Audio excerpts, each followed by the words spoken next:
자, 이번 이야기는 아스라님께서 이야기를 해주실 건데, 해주실 이야기 자체가 두 의사에 관련된 이야기예요. 의사분들이 등장을 하실 거고, 정신과 의사분들의 또 어떤 이야기가 있다고 하십니다. 어떤 이야기일지는 바로 한번 들어보도록 할게요.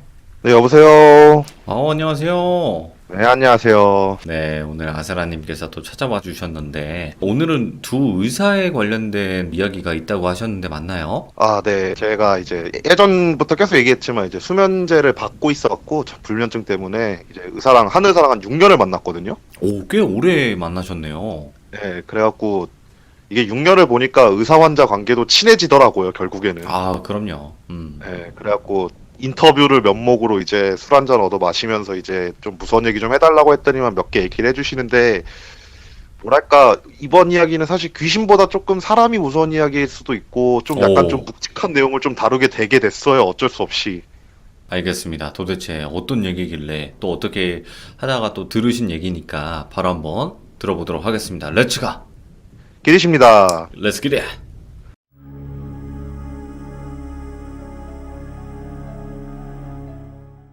아까도 얘기했다시피 이게 사람을 6년을 보다 보니까 되게 친해지더라고요. 의사이긴 네. 하지만. 최근에 이제 한번 어떤 때인지 기억은 안 나는데 저번 주인가 한번 정신과 의사 얘기가 나오길래 인터뷰나 따볼까 해가지고 이제 약 받으러 간 김에 이제 물어보니까 저녁에 만나자고 그래갖고 만나갖고 이제 얘기를 하다가 듣게 된 내용이에요.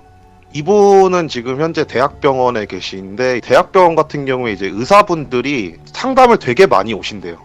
오, 그러니까 다른 부서에 있는 의사분들이 이제 정신과 의사들과 상담을 정말 많이 한대요. 그리고 의무적으로 해야 되게 법적으로 지정이 돼 있대요. 예.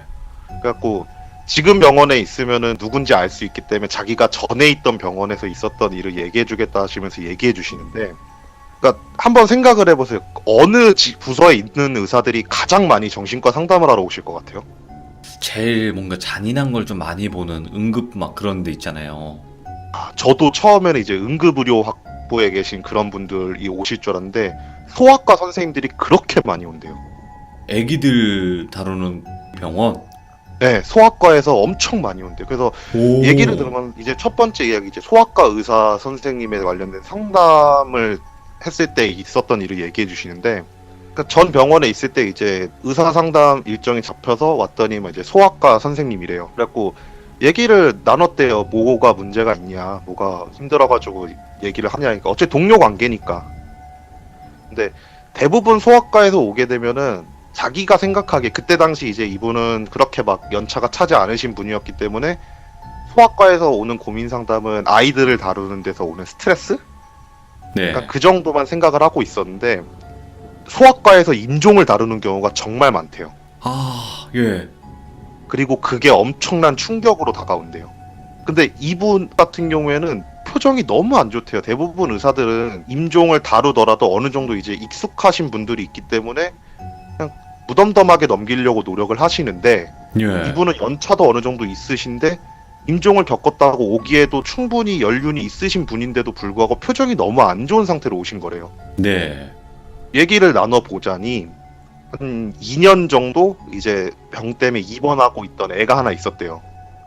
나이는 정확하게 자기도 기억이 안 나는데 되게 어린 애였대요. 근데 좀 안 좋은 병에 걸려서 장기 입원을 하면서 치료를 하는데 결국은 악화가 돼가지고 이제 오늘 내일 하는 순간까지 오게 된 거예요.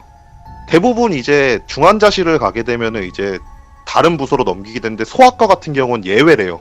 네. 그 부서로 넘어간다 하더라도 소아과 의사들은 항상 와야 된대요. 아무래도 담당을 하는 그게 있으니까 따로. 그러다 보니까 계속 중환자실, 소아과 이렇게 병동을 왔다 갔다 거리면서 그 아이를 케어를 하고 있었는데 이제 정말로 이제 끝이 보이더래요. 네. 그래서 이제 진짜 보내줄 때가 됐구나. 너무 어린 나이에 안타깝다 이런 생각을 하고 있는데, 이제 부모나 아니면 친척들이나 이렇게 해가지고 복도나 아니면은 병실에서 이제 얘기를 나누잖아요. 네. 어느 날 이제 회진을 갔는데 부모 표정이 진짜 평범하게 생각을 해보세요. 자식이 이제 곧 오늘 내일 하고 있는 상황인데 부모 표정이 좋을 수가 없잖아요. 그럼요. 완전 안 좋아야지 정상이죠. 근데 너무 좋더래요, 표정이. 너무 이상하더래요. 도대체 오, 생각하기에 얘는 분명히 이제 법적으로 뭐 입양인지 아닌지 확신은 안 들지만 이제 얼굴도 비슷하게 생겼고 정말 본인 친자식인데 애가 오늘 내일 하고 있는데 부모 표정이 너무나도 좋아 보이더래요. 어쨌든 회진을 하고 나서 부모를 만나갖고 이제 설명을 해주는 과정에서 표정을 보는데 이상하게 너무 평범하다 싶을 정도였대요. 태연하다 막 이런 느낌. 네, 거기서부터 좀 찝찝하기 시작을 했대요. 근데 이제 소아과 의사들 같은 경우에는 이제 애들이랑 대화를 하면서 이제 증상을 끌어내야 되다 보니까 애들이랑 굉장히 친밀감을 형성을 많이 하게 된대요. 어쩔 수 없이. 네네. 애랑 이렇게 대화를 하는 과정에서 애가 그러더래요. 우리 부모님은 내가 없으면 정말 행복할 거예요. 이러더래요. 예. 그래서 의사가 놀라서 물어봤대요. 아니 그런 생각하지 말라고. 네가 있어야지 부모가 행복하다 하면서 이제 얘기한 거죠. 근데 애가 아니라고. 내가 잠결에 들었다고. 우리 엄마가 나보고 빨리 죽으라 그랬다고. 오 이거. 의사가 순간적으로 충격이 오는 거예요. 뭐지 이거? 그러면서 이제 막 심장이 막 뛰기 시작하면서 막 뭐라 할 말이 생각이 안 나더래요. 그래서 몇 초간 멍하니 있다가 아니 잘못 들은 걸 거라고 아마 그냥 꿈에서 악몽 꾼 거라고 그런 말 하지 말라고 막 부모님도 너 정말 걱정하시고 이렇게 좋은 얘기 해주면서 이제 회진을 끝내고 그런 일이 몇 번 반복되다가 며칠이 지나고 그 아이가 결국 세상을 떠나게 됐대요. 아 예. 네, 근데 어쩔 수 없는 상황이었대요. 치료를 정말 열심히 했어도 어쩔 수 없는 상황이었는데, 그러니까 아시는 분은 아실 거예요. 이게 연명 치료라는 게 있거든요. 아 어차피 이제 죽을 운명이지만 계속 이게 연명을 하는. 네, 근데 대체적으로 소아과에서 연명 치료 단계까지 가게 되면요, 무조건 동의를 한대요. 네. 근데 연명 치료가 딱 들어가는 그 순간 부모가 우리는 연명 치료하지 않겠습니다라고 하면서 사인을 하더래요. 예. 그리고 나서 연명 치료를 하지 않은 채로 애가 그렇게 가게 됐대요. 결국 복도에서 간호사들이 그러더래요. 저 사람들 미친 것 같다고. 그래서 무슨 일이냐고 이제 지나가다 들어서 물어보니까 애 딱 죽고 사망 선고 딱 하고 나와갖고 이제 부모님 들어갔는데 복도에서 이제 들리잖아요. 네. 간호사들이 듣는데 부모가 얼마 나온다 그랬지? 아 우리 그만큼 나와. 그러면 이제 먹고 살만 하겠네. 이런 말을 하고 있더래요. 애 시신을 앞에 두고. 보험이구나. 네. 그게 너무 충격이 먹어갖고 예. 정신을 차릴 수가 없어서 상담을 온 거래요. 이런 얘기를 해주는데 이게 소아과에서 생각보다 되게 다양하게 답은 있는 경우래요. 이게요? 네. 그러니까 그분들은 이제 그렇게 생각을 한대요. 어쨌든 최대한 합리화를 시켜야 되잖아요. 어쨌든 이런 거 같은 경우에 공리주의적으로 사고를 하지 않게 되면은 정말 충격적인 이야기잖아요. 네. 그러니까 그 충격을 어떻게든 간에 상쇄를 하기 위해서 뇌에서 그런 결단을 내린 거다라고 분석을 한대요. 안 그러면 이제 본인이 무너져 버리니까. 예. 그래서 은근히 소아과에서 이런 일이 되게 빈번하게 발생한다고 하시더라고요. 아니 근데 친자는 맞아요? 그때 당시 기억이 되게 오래전 일이니까 그분 말로는 이제 7, 8년 전 일이니까 잘은 기억은 안 나는데 그때 당시 그 의사분이 상담을 하면서 했던 말이 얼굴이 너무 닮았대요. 그러니까 입양인지 아닌지 병원에서 확인이 불가능하지만 그냥 딱 봐도 자식이었대요. 아 너무 닮아서. 예. 그냥 딱 봐도 아 얘는 이 사람 딸이구나 이 사람 아들이구나가 딱 보이는 사람들 있잖아요. 딱 그런 사람이었대요. 소아과에서 오는 정말 심각한 거는 거의 다 그런 내용들이래요. 근데 진짜 그런 걸 몇 번이고 겪으면 정신건강에 나만하지 않겠는데요? 정신과 의사들도 그래서 서로서로를 상담한대요. 예, 그렇지 않으면 일을 그만두거나 그렇게 된대요 결국은. 그래서 이제 소아과는 이쯤에서 좀 끝내고 네. 아까 얘기 나왔던 응급 의료학과 갈 거예요. 거기서도 상담을 정말 많이 온대요. 왜냐면은 거기는 정말 응급한 환자들이 오는 거잖아요. 그렇죠. 그래갖고 본인이 진짜 띠끌의 실수라도 잘못하는 순간 사람 하나를 보낼 수밖에 없는 장소에 계신 분들이에요. 그러다 보니까 이제 임종도 정말 많이 지켜보게 되고 안 좋은 모습도 정말 많이 보게 되는데 네. 어느 날 이제 한 의사가 딱 왔는데 휴가를 이미 한 달을 넘게 쓴 상태인 거예요. 오. 정신건강에 문제가 있다 해가지고 난 쉬겠다 하고 나서 그리고 나서 복직을 했는데도 정신이 제대로 돌아오지 않아갖고 상담 신청을 한 거다 라고 하면서 온 거래요. 네네. 너 왜 그러냐 하면서 상담을 시작을 하니까 귀신이 나온대요. 오? 자꾸 귀신이 나온대요. 그러니까 자기도 의사니까 귀신에 대한 존재는 얼추는 믿고는 있대요. 근데 이렇게 직접적으로 나한테 이런 적은 처음이라고. 내가 뭔가 잘못해서 그런가 싶어갖고 생각을 해보니까 이게 과연 잘못인지 아닌지 난 모르겠다고. 막 이러면서 상담을 신청을 하더래요. 네. 그래서 무슨 일이냐 사건에 대해서 자세하게 얘기를 해줘라. 어차피 의사들 사연이니까 네. 얘기를 들어보니까 환자가 이렇게 들어온 거래요. 되게 중상인 상태였대요. 그래갖고 재빠르게 응급처치를 하고 이런저런 걸 하는 과정에서 순간적으로 심정지가 온 거래요. 의사분들 진짜 반사적으로 달려들잖아요. 그러면 그래서 바로 CPR을 해가지고 살려냈대요. 정말 칭찬받은 행동인데 그 사람이 딱 눈을 뜨자마자 정말 몸 상태가 말이 아니어가지고 힘도 못 쓰는 그런 상태의 사람인데 네. 눈을 딱 뜨고 나서 자기 얼굴을 딱 보더니만 자기 손을 딱 잡고 나 살리면 죽여버릴 거야 이러더래요. 그러더니만 갑자기 힘을 쓱 빠지면서 또 쓰러지더래요. 그래갖고 일단 응급처치 계속하는 과정에서 이제 또 한 번 그 일을 겪고 나서 또 한 번 심정지가 또 온 거래요. 근데 이게 머릿속으로 살리지 말라 그랬다 하더라도 의사들은 반사적으로 달려들게 된대요. 네. 심정지가 오면은. 그래갖고 또 살렸대요. 어떻게 보면 정말 신인 거죠. 그래서 살려냈는데 또 눈을 딱 뜨더니만 이번에는 갑자기 벌떡 앉아갖고 자기 멱살을 잡고 내가 살리지 말랬지 이러고 나서 푹 쓰러지더래요. 예. 너무 무서워가지고 당장 좀 바꿔달라고 해가지고 같이 있던 다른 이제 의사분이 들어오시고 자기는 잠깐 빠져갖고 이제 뒤쪽에서 이제 커피 한 잔 마시면서 좀 정신을 가다듬고 있었대요. 그리고 나서 한 1시간 정도 지났나 이제 그분이 결국 돌아가신 거예요. 아, 결국에는. 네, 응급실에서 결국 돌아가시게 됐는데 그날 밤부터 꿈에 그 사람이 나오더래요. 나와갖고 하는 말이 내가 편하게 갈 수 있었는데 너 때문에 2번이나 지옥을 겪었다고. 와. 내가 분명 살리지 말라 그러지 않았냐 이러면서 꿈에 나오더래요. 예. 처음엔 자기가 어쨌든 그런 일을 겪었으니까 그 죄책감이나 그런 충격에서 오는 그런 악몽일 거라고 생각을 했대요. 예. 근데 며칠 뒤부터는 악몽만 그렇게 꾸다 갑자기 가위에 눌리기 시작을 하더래요.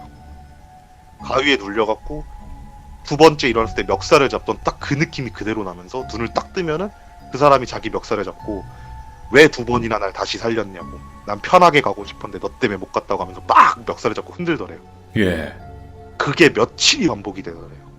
그래갖고 휴가를 쓰고 진짜 의사지만 어쨌든 과학의 최전방에 서 있는 사람이지만 무당도 찾아가 보고 막 교회도 가보고 성당도 가보고 절도 가보고 다 가봤는데 뭐 무당집에서 구판도 버려보고 막 기도도 해보고 다 해봤는데 아무것도 안 되더래요. 네. 그러다가 결국 휴가 날짜가 끝나게 되고 다시 복귀를 했는데 병원에 딱 도착을 하니까 자기 뒤를 졸졸 쫓아다니더래요. 그러면서 계속 그러더래요. 얘도 살릴 거야? 야 얘도 죽고 싶었는데 그냥 죽게 놔둬. 야 얘는 이미 늦었네. 달려들어서 뭐해. 그냥 어차피 죽을 거. 이런 얘기를 자기 귀에서 막 속삭이더래요. 너무 스트레스로 다가오고 무섭더래요. 이분 생각에는 나는 내 할 일 다 한 거고 남들한테 칭찬받을 일이었는데 내가 이것 때문에 이렇게까지 고통받아야 되나 싶더래요. 예. 결국 상담까지 오게 된 건데 이거 답을 내려줄 수가 없는 거예요. 정신과적으로 봤을 때는 그냥 환각이래요. 그 이상의 진단을 내릴 수가 없대요. 스트레스성 환각으로밖에 진단을 내릴 수가 없는 상태인 거래요. 예. 그래서 약 처방해주고 이제 상담 치료 계속해서 병행해 나가자라고 얘기를 한 다음에 보냈는데 며칠 후에 그때 그 담당을 바꿨던 응급 그 학부에 있는 의사가 자기한테 오더래요. 오. 얘기를 들었으니까 이제 누군지 알잖아요. 그래갖고 대충 그거랑 관련된 건가 보다 싶어갖고 자세히 듣기 시작을 하는데 그 얘기를 똑같이 하더래요. 처음에 이런 일이 있어갖고 내가 바꿔서 그 사람한테 들어갔다 라고 얘기를 하는데 그 후에 얘기를 듣는 거예요. 어떻게 된 거냐 물어보니까 그렇게 자기가 다시 들어가고 나니까 사람이 조금 정신을 차리고 있더래요. 네. 그러면서 자기한테 그러더래요. 내가 만약에 죽을 것 같으면 날 살리지 말아달라고. 난 이 거지 같은 세상에서 더 이상 살기 싫어서 이렇게 된 거니까 날 살리면은 날 살린 사람을 끝까지 저주하겠어 라고 하더래요. 그리고 나서 심정지가 다시 오게 됐는데 결국 이제 CPR이나 그런 거 다 시도를 해봤지만 결국은 이제 숨을 멎으신 거래요. 아, 그리고 나서 자기는 별일이 없었대요. 근데 그때 앞에 들어갔던 그 동료가 너무 힘들어하면서 휴가까지 쓰고 나서 결국 복귀를 해서 너무 안 좋아 보이는데 네. 복귀를 하고 나서 그 귀신이 자기한테도 보이더래요. 그러면서 그 의사 뒤를 쫓아다니면서 그런 말을 하는 게 들리더래요. 근데 자기한테는 자기를 딱 쳐다보면은 그 귀신이 보더니만 야 고마웠어 이러면서 쓱 가더래요. 거기에. 같이 겪고 있는 거예요, 둘이. 결국 마찬가지로 이제 말했잖아요. 정신과에서는 스트레스성 환각밖에 안 된다고. 약 처분해주고 상담치료 병행했는데 그 두 분은 그만두셨대요, 결국. 아, 의사 일을요? 네. 이 병원이라는 곳이 귀신이 진짜 많잖아요. 진짜 많겠죠. 안 많을 수가 없지. 왜냐면 사람이 살고 죽는 곳인데. 그쵸. 진짜 힘드시겠다, 의사분들도. 많이 힘드실 거예요. 근데 이게 이 얘기를 해주시면서 그 얘기를 해주는 거예요. 갑자기 되게 이제 묵직한 주제로 넘어갈 거예요. 되게 무서운 얘기 하다가. 네. 죽음에 관해서 어떻게 생각하냐는 얘기를 갑자기 저한테 딱 던지는 거예요. 아마 전 세계 어느 직업이더라도 아마 장의사보다 죽은 사람을 많이 보는 게 의사들일 거라고 하면서 운을 떼기 시작하시는데 이거는 이분이 실제로 겪은 일이래요. 본인이, 예. 네. 예전에 한국에서 연명치료 거부를 한 존엄사를 선택하면서 법적 공방까지 갔던 사건이 있었대요. 네. 2000년대 초반쯤에, 초중반쯤에 그런 사건이 있었대요. 그때 당시 이제 한국도 이제 존엄사를 인정해줘야 된다, 연면치료 중지가 법적으로 인정이 돼야 된다, 막 이런 딱 법적 공방이 벌어지는 과정에서 자기 동료였던, 그러니까 동기였던 한 이제 외과 의사가 우리 존엄사가 인정되는 나라로 유학을 한번 가보자라고 자기한테 얘기를 하더래요. 예. 자기도 어쨌든 한 번쯤 겪어보면 좋은 얘기잖아요.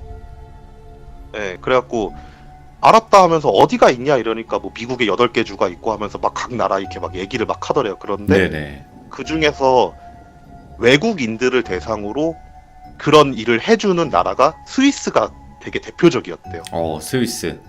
네, 스위스로 그렇게 해외 부호들이 극단적인 여행을 떠나러 갔대요. 어허. 대신 이제 조건은 있대요. 그러니까 쉽게 얘기하면 의사가 대신 생명을 끊어주는 거예요. 예. 그걸 스위스에선 법적으로 인정을 한대요. 대신 조건들이 굉장히 까다롭대요. 예. 본인이 더 이상 치료가 불가능한 병의 말기까지 가 있는 상태여야 되고 우울증이 없다는 걸 정신과 의사들한테도 판단을 받게 되면은 그 병원에서 끊어준대요. 그게 해외 외국인이라 하더라도. 그 뭐 안락사 뭐 이런 느낌인 건가? 안락사인 거죠, 어떻게 보면. 와. 그걸 사람을 해주는, 외국인까지 해주는 게 스위스가 되게 대표적이래요. 예. 그래서 본인도 이제 나름대로 흥미가 있던 부분이었대요.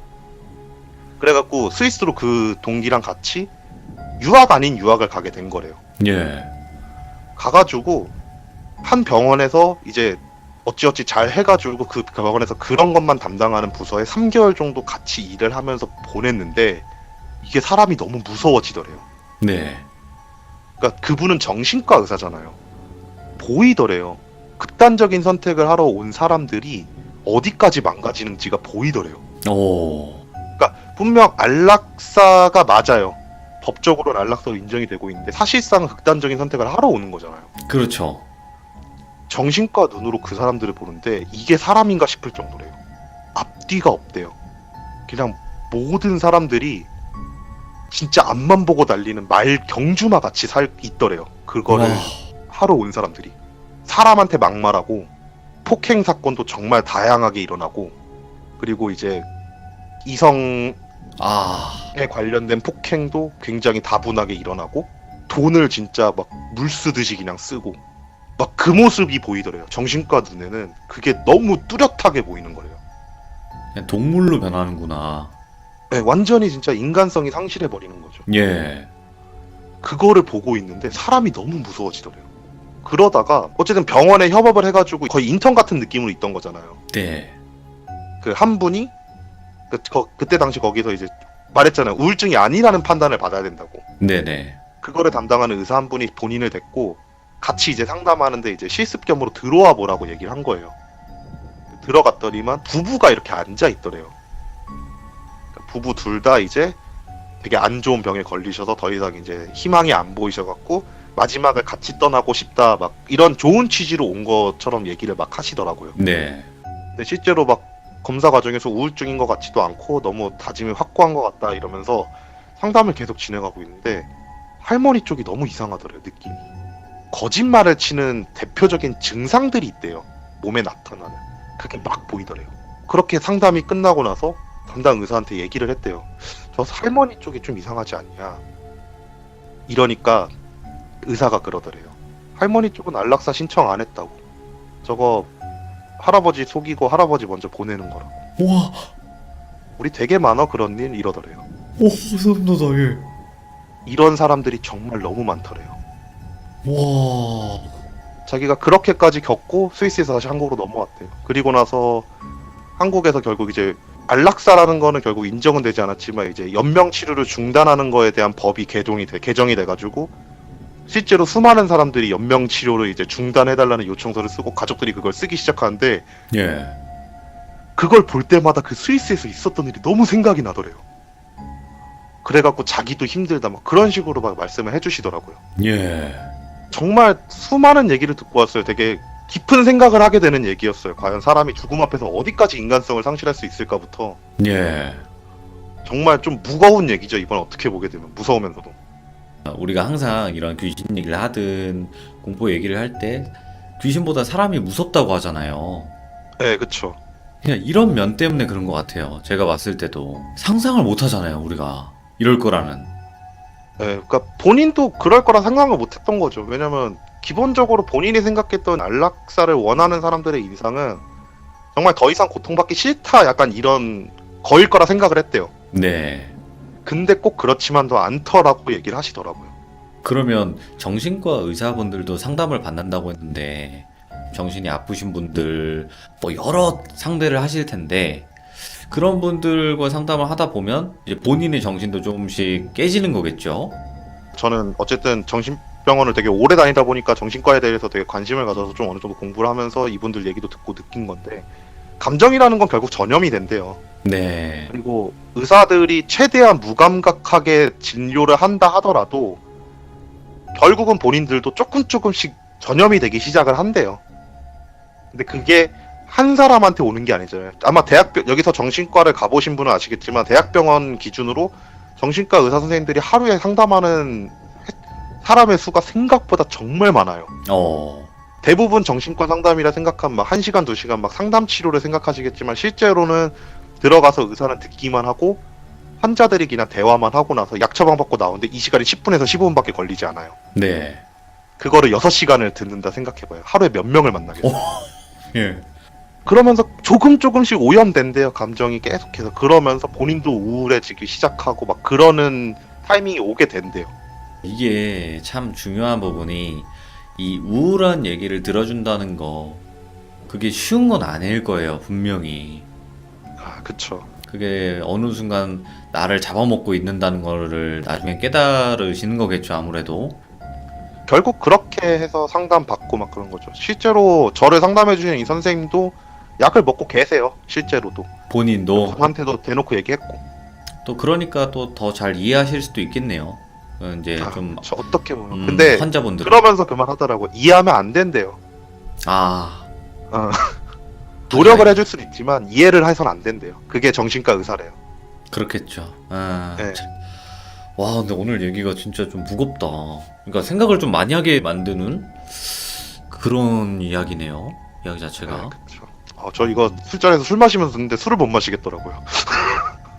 이게 가늠이 안 되잖아요. 그 일을 실제로 겪지 않은 사람들은. 아, 그쵸. 와, 근데 진짜로 좀 듣기 힘든 이야기 오늘 해주셨어요. 아사라님께서. 그러니까. 실제로 또 병원에 가서 지금 상담 받고 계시겠지만 그런 와중에 또 그런 걸 물어본다는 것 자체가 또 쉬운 건 아니었을 텐데. 아니에요. 아마 지금 시청을 하시는 분들 중에 저만큼 인터뷰를 잘 딸 수 있는 사람은 없을 거예요. 아유, 그 너무 그 직업병이야. 너무 감사드리고 다음번에 또 다른 이야기로 찾아와 주시면 너무나 감사하겠습니다. 그리고 아스라님도 너무 막 이렇게 힘든 일들보다도 진짜 행복하고 또 좋은 일들 좀 많이 일어났으면 좋겠어요. 네, 감사합니다. 항상 힘내시고요. 네, 감사합니다. 네, 감사합니다. 와, 근데 충격적이긴 하네요, 오늘 이야기가. 그러니까 대충 요렇겠지라고 했는데 막 이렇게 벗어난다거나. 그러니까 사람 속을 알 수 없다는 게 진짜 맞는 말인 것 같아요. 우리들은 같은 인간이고 사람이지만 사람 속은 알 수 없다. 그 말이 진짜 맞는 말인 것 같은 그런 이야기였습니다. 여러분들도 혹시나 이제 많이 힘드시거나 그러신 분들도 있겠지만 또 그런 힘든 분들을 상담하는 또 정신과 의사분들조차도 너무나 힘든 삶을 살고 계시다는 거 알고 계셨으면 좋겠고, 또 대한민국 또 의사분들 정말 좋은 일 하시는 거고 파이팅 하시길 바랍니다. 시청해주신 모든 분들 감사드립니다. 고맙습니다.